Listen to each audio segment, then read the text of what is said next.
Earth's rotating beneath the pendulum. Any moment now, the first domino will move in front of it and be knocked over. Cool. When's it gonna knock over another one? In exactly 1 hour. This is called a Foucault pendulum, created by Jean Foucault in 1851. While pendulums have been observed since the late 1850s, and many credit Galileo for that, this specific pendulum has significance. Foucault used it to prove the rotation of the Earth's axis. This Foucault pendulum is located in Boise, Idaho, in the Discovery Center of Idaho. Check it out if you have a chance.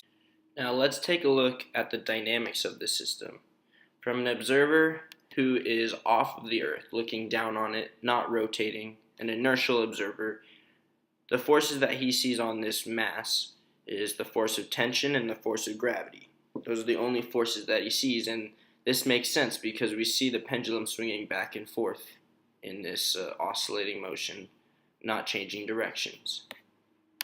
If we look at the pendulum in a different frame of reference, the rotating frame of reference, it looks like the pendulum is now changing directions. Now, in this situation, we have three forces acting on this pendulum. We still have the force of gravity and tension, but now we have a centrifugal force, and due to the rotation of the Earth, we have the Coriolis Force. Now let's dive into some of the math. Yay! Okay, so we don't really need too much to truly understand the forces that are in play. If we take Newton's second law and this identity, which relates the derivative of a vector in an inertial frame to the derivative of a vector in a non-inertial frame, where the subscript s is denoting the derivative of the inertial frame, the non-rotating frame, and we square this identity so that it can fit into our Newton's second law better, we get this big, long, ugly thing. We don't need to ponder on this for too long, but if it gets simplified down, and I reduce this one to dot notation where everything with dots is referring to the non-inertial frame, the frame without the subscript s, we have this nice formula. Now we can look back on our Newton's second law and easily apply this directly to that, where we get this nice mass times acceleration is equal to this. Now, initially this F is what we would experience in the rotating frame, the mass times gravity plus tension, but now we have these two extra terms here. This term, which is the Coriolis force, and this term, which is the centrifugal force. Since the centrifugal force is actually a product of gravity, it is sometimes combined with the mg term.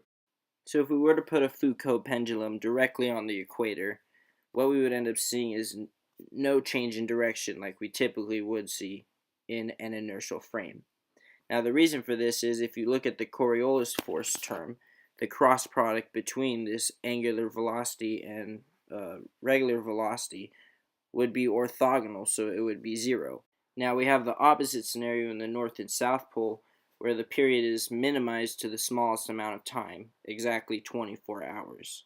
So what about the direction of these rotations? Oh, hi there. So since the Earth has an angular velocity that points outside of it, it has a right-hand rotation. What this causes is the Coriolis force to push things to the right. So in the southern hemisphere, we would get counterclockwise rotation, whereas in the northern hemisphere, we'd get clockwise rotation.